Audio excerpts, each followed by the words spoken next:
வணக்கம் நண்பர்களே, இது உங்கள் கதை சொல்லும் கதை யூடியூப் சேனல். உங்கள் மனதில் கேட்கும் குரல்.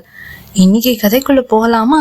இந்த கதையின் தலைப்பு இரவில் பூத்த ரோஜாவின் மர்மம்.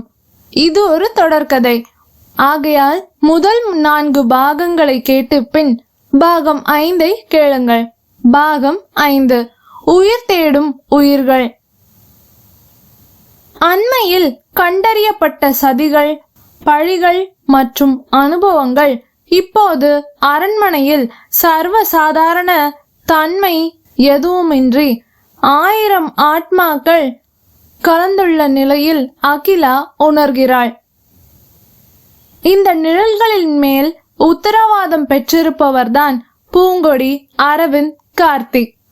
மூவரும் தனித்தனியாக இருக்கின்றனர். ஆனாலும் அவர்கள் வாழும்போது சரி, வாழ்ந்த பிறகும் சரி, ஒன்றிணைய பாடுபடுகிறார்கள்.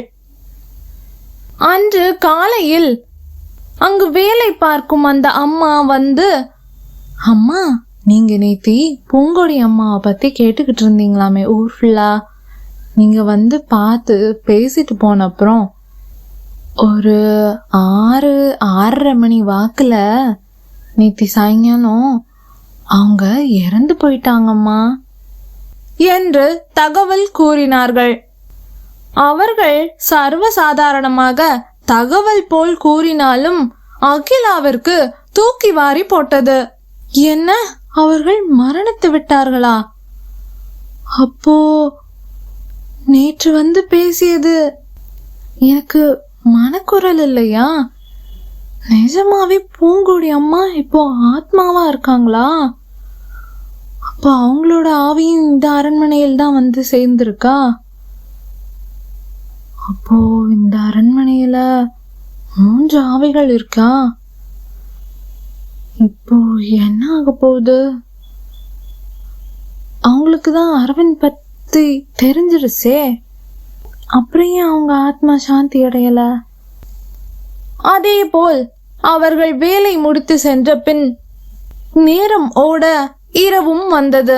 அகிலா அரண்மனையின் பழைய பல்லக்கு அறையில் 6 விளக்குகள் ஏற்றி இருப்பதை காண்கிறாள். அந்த வெளிச்சத்தில் அரவிந்த், கார்த்தி மற்றும் பூங்கொடி மூவரும் ஒன்றாக அங்கு நின்றிருந்தார்கள்.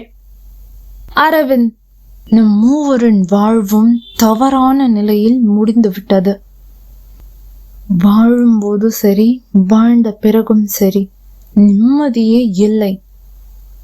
கார்த்தி புலம்புகிறான். நான் அவ மேல கொண்டு தீரா காதல்ல தான் அத்தனை நாளும் அவளை நினைச்சு அவகிட்ட என் மனசுல இருக்கத சொல்லக்கூட முடியாம கவிதையா எழுதிட்டு இருந்தேன். நீங்க இறந்த அப்புறமும் எனக்கு அவ கிடைக்காம போயிட்டா, அவளும் எனக்கு கிடைக்காம போயிட்டான்னு தெரிஞ்சப்புறம் என் நிழலை கூட நான் வெறுக்க ஆரம்பிச்சிட்டேன். என் மேலே எனக்கு வெறுப்பு. ஆனா எனக்கு இருந்த ஒரே சந்தோஷம் என் நட்பு எதுவும் ஆகலன்னு தான். ஆனா என் நண்பன் இல்லாம என் நட்பை மட்டும் வச்சு நான் என்ன பண்ணேன்? இந்த இருளும் நமக்கு விரிக்கப்பட்ட இந்த சதி வலையும் என் உயிரையும் காவு வாங்கிருச்சு. பூங்கொடி மன அழுத்தத்துடன் பேசுகிறாள். உங்க 2 பேரோட வாழ்க்கையிலையும் நான் வந்ததுனாலதான் உங்களோட இறப்பு ஏற்பட்டுச்சு. உங்க நட்பும் முறிஞ்சிடுச்சு.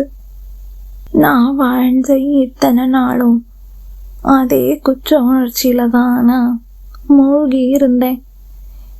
என் வாழ்க்கையிலையும் வெறுமையும் கருமையும் தான் நிறைஞ்சிருந்துச்சு. தனிமையில தான் மூழ்கி இருந்தேன். இதுல என் தவறு என்னன்னே தெரியாம மனநல பாதிக்கப்பட்டு இருக்கேன்ற வரைக்கும் பேரு வாங்கிட்டு தினம் தினம் வாழ்வா சாவான் போராடிக்கிட்டு இருந்தேன். அகிலா அங்கு வருவதை கண்டதும் பூங்கொடி உணர்ச்சி பொங்க பேசுகிறாள். கார்த்தி, உன் துடிப்பும் உன் காதலும் என் வாழ்க்கையில எப்பயும் அன்பும் அக்கறையும் இருந்துச்சு உனக்கு. ஆனாலும் என்னால ஒரு நொடி கூட அரவிந்த விட்டு வேற யார பத்தியும் நினைச்சு கூட பார்க்க முடியல. நான் இறக்கும் தருவாயில கூட நேற்று வர நான் அவனை மட்டுமே தான் நினைச்சுக்கிட்டு இருந்தேன். கார்த்தி, உன் மனசுல அவன் இருக்கான்னு எனக்கு நல்லா தெரியும். அதனாலதான் அவன் இறந்த அப்புறமும் நான் உன்னை கட்டாயப்படுத்தல. ஆனா எனக்கு இதை மட்டும் சொல்லு, என் மேல ஒரு நொடி கூடயா உனக்கு காதல் இன்னும் வரல? அரவிந்த், எங்கள் காதலில் ஆழமும் சோகமும் உண்டு. ஆனால் அதற்கு சரிசமமாக மர்மமும் நிறைந்திருக்கிறது. எங்கள் காதலும் எங்கள் உயிரும் தானாக பிரியவில்லை. யாரோ தான் என்னை கொன்றார்கள். அது யார் என்று எனக்கு தெரிய வேண்டும். இப்பொழுது நம் மூவரின் ஆத்மாக்களும் விடுதலை அடைய வேண்டும். அகிலா இதை அனைத்தையும் கேட்டுவிட்டு மூவரின் ஆத்மாக்களும் எவ்வாறு விடுதலை அடைய சாத்தியம் ஆகும் என்று யோசித்து அதற்கான நிலையை உருவாக்குகிறாள். அகிலா, இந்த உண்மை யாருக்கு தான் தெரியும்? பூங்கொடிக்கு அரவிந்த் இறந்துட்டாருன்னே தெரியல. கார்த்திக்கு அரவிந்த் இறந்தது தெரியும். ஆனா கொலைன்றதே அரவிந்த் இப்போ சொல்லிதான் தெரியும். அப்ப யாருதான் கொலை பண்ணா? இந்த உண்மை யாருக்கு தான் தெரியும்? அது தெரிஞ்சாதான் அரவிந்தோட ஆத்மாக்கு இப்போதைக்கு நிம்மதி கிடைக்கும். கார்த்தியோட ஆத்மாக்கு என்ன வேணும்? இதற்கு தீர்வுதான் என்ன? அரண்மனையில் இவ்வாறு சிந்தித்து கொண்டே அதன் வாசலில் இருந்தவள் அந்த பூங்காவிற்கு சென்று அந்த கல்மேடையில் அமர்கிறாள்.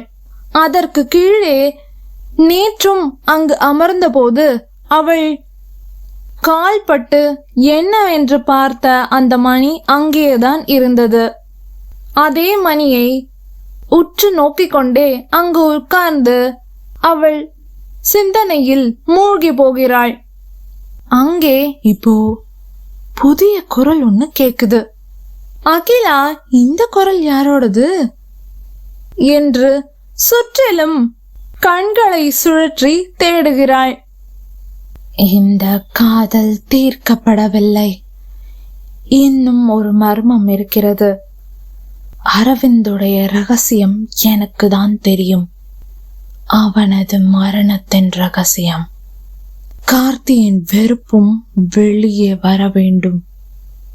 அடுத்த நாள் விடிந்ததும் அகிலா அதே போல் 2ஆம் தளத்தில் இருக்கும் வேறொரு அறைக்கு செல்லும் போது அதன் பழைய படுக்கையில் ரத்தம் படிந்த ஒரு சிறிய கிளாஸ் பந்தை கண்டுபிடிக்கிறாள். அதில் மறைந்திருக்கும் முதல் கொலை. பூங்கொடியின் வாழ்க்கையில் ஆத்மா நிலை போதும் இல்லை. இன்னும் ஒருவரின் மரணம் இங்கே நிகழப்போகிறது என்றதும் அகிலா உறைந்து நிற்கிறாள். பூங்கொடிக்கு உண்மையில் என்ன நடந்தது? மீண்டும் இன்னொரு கொலை நடக்க போகிறதா? அந்த 4வது ஆத்மாதான் யார் என்று தெரிந்து கொள்ள பாகம் 6 விடுதலையின் வாசல் இதே சேனலில் இதே நேரத்தில் நாளை உங்களுக்காக.